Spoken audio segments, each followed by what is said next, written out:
ያዕቆብ 2:19 ያዕቆብ 2:19 እግዚአብሔር አንድ እንደሆነ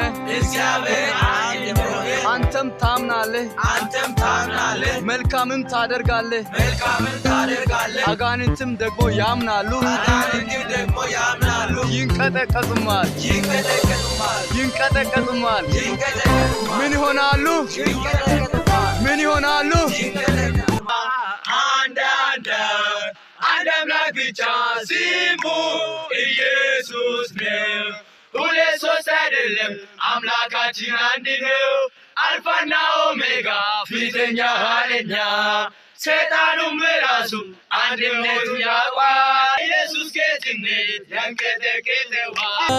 እንድናገር ሞትን ትንሣኤህን እንዳወራው አምላክነትህን ብርሃን ላበራ ላሉት በጨለማ ነውኔ የተፈ